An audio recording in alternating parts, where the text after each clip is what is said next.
Braving freezing conditions, rescuers pulled victims to safety after a deadly earthquake rocked parts of China's Gansu province a day earlier. While survivors faced months of uncertainty ahead without permanent shelter. The magnitude 6.2 earthquake jolted the northwestern region minutes before midnight on Monday, sending terrified residents out into the cold at the dead of night. Over 130 people died and hundreds were injured in the quake, and when rescue operations ended on Tuesday, almost 80 people had been retrieved from rubble. In Gansu, more than 207,000 homes were wrecked, and nearly 15,000 homes collapsed, affecting more than 145,000 people. And in the neighbouring Qinghai province, households in 22 towns and villages were affected. This family was one of many. My parents were pulled out from underneath this, but I don't know how. Anyway, we ran to wherever we could. Immediately, the power went out. There was nothing in sight. I panicked. I called out for my son, called my son's name, and there was no response.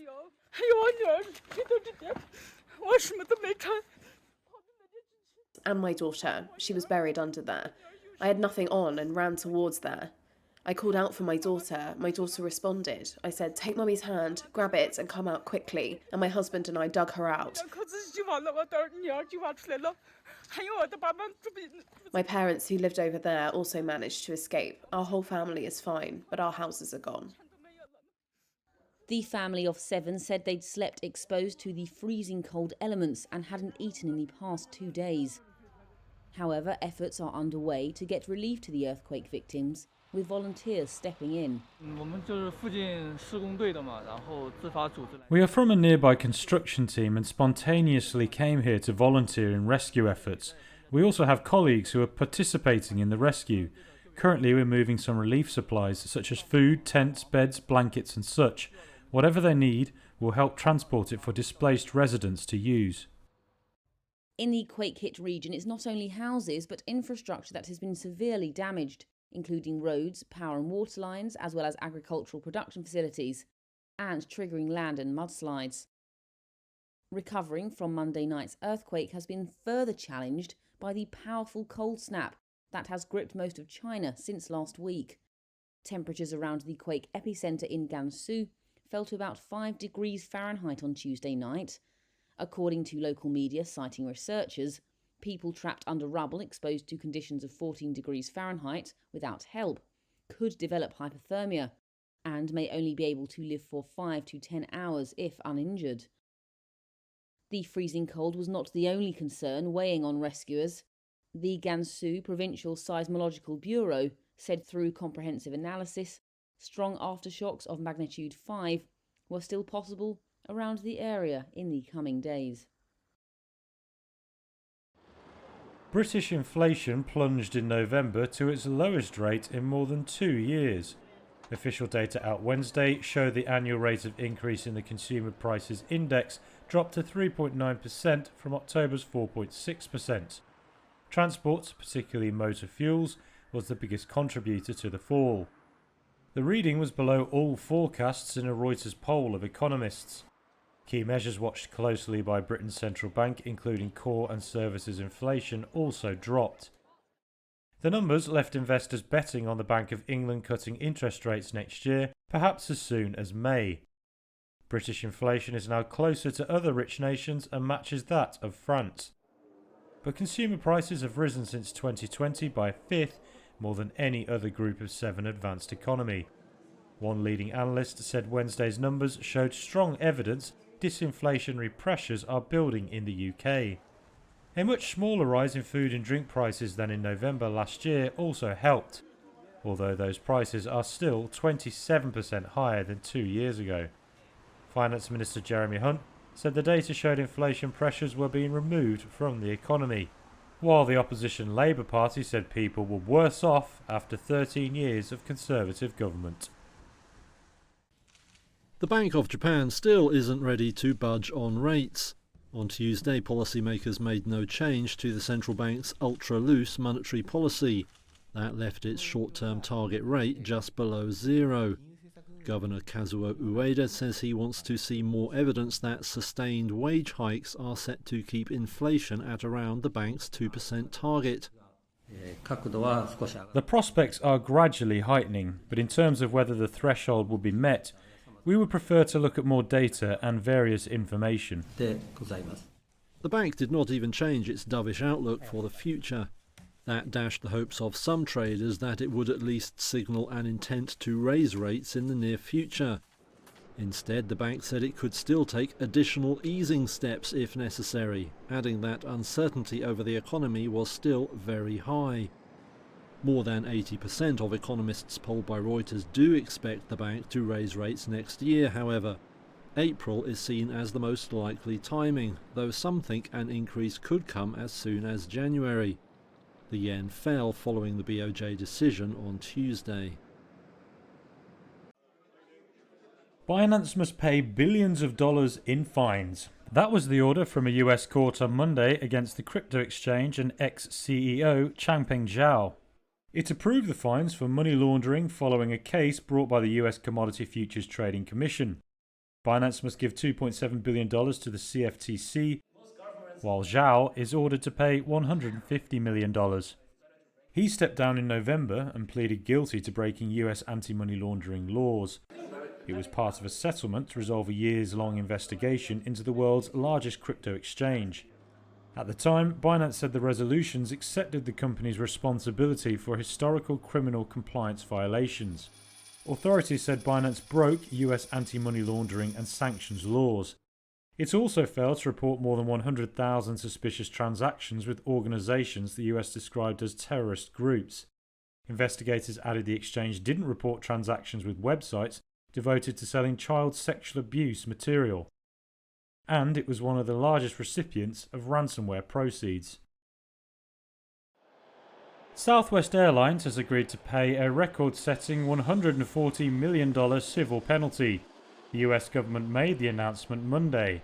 It's over a holiday meltdown from December last year, which led to 16,900 flight cancellations and left 2 million passengers stranded. The settlement includes a $35 million cash fine and a 3-year mandate to provide $90 million in travel vouchers of $75 or more for passengers delayed at least 3 hours getting to final destinations due to an airline-caused issue or cancellation. The delay compensation is a first of its kind in the US and due to start in April. Last year's travel chaos was caused by a massive winter storm and led to people missing funerals or long-awaited holiday gatherings. The storm cost Southwest more than $1 billion, but it's since made technology and consumer service upgrades.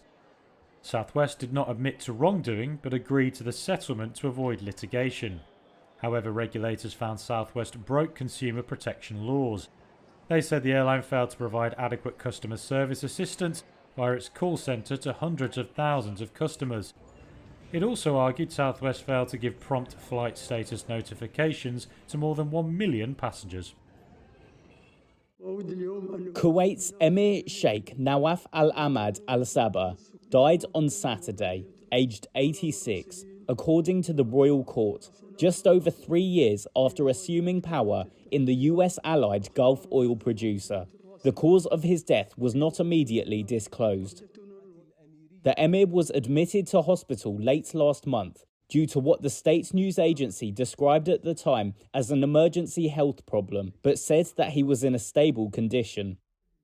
Crown Prince Sheikh Meshal Al Ahmad Al Sabah, who has been Kuwait's de facto ruler since 2021, when the frail emir handed over most of his duties, was named as Sheikh Nawaf's successor.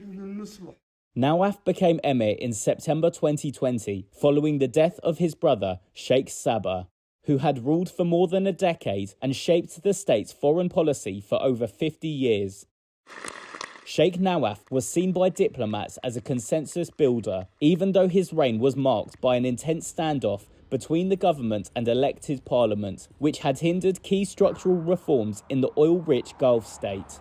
In recent months, consensus returned between the government and the parliament. Under Kuwait's constitution, the Crown Prince automatically becomes Emir, but assumes power only after taking an oath in Parliament. The new Emir has up to a year to name an heir.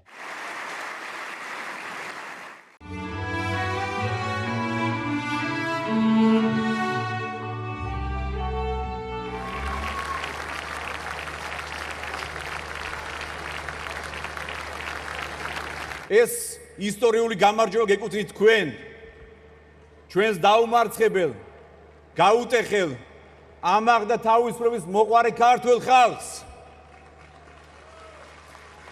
დიახ, ჩემო მეგობრებო, ჩვენ ვიბრძოლეთ, ჩვენ ბევრი ვიშრომეთ და ჩვენ ერთად გავიმარჯვეთ. ჩვენ ხელისუფლებამ და ხალხმა დამსახურებულად მოვიპოვეთ ევროკავშირის კანდიდატის statusi.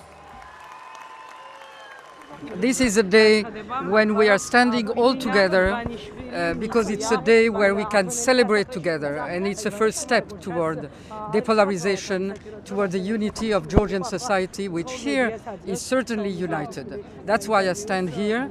That's why I know that different political forces are here together. General Motors' robo-taxi unit Cruise is slashing its workforce. Almost a quarter of jobs will go as it tries to recover following an accident that forced it to halt operations. The unit has been in turmoil ever since the October incident, which saw a pedestrian dragged for 20 feet by one of its vehicles. California subsequently suspended its permit for testing driverless cars. It called them a risk to the public and said the company had misrepresented the safety of its technology. Chief Executive Kyle Vogt and co-founder Dan Kahn both then resigned last month. Earlier this week, Cruise fired 9 executives, including its chief operating officer. That followed an external probe by lawyers, which looked into the accident and management's response to it. Now the layoffs will see 900 out of 3,800 staff lose their jobs. GM had warned last month that it would cut costs at Cruise, which has lost more than $8 billion since 2016. Separately, Thursday also saw it announce 1,300 job losses at 2 Michigan auto plants.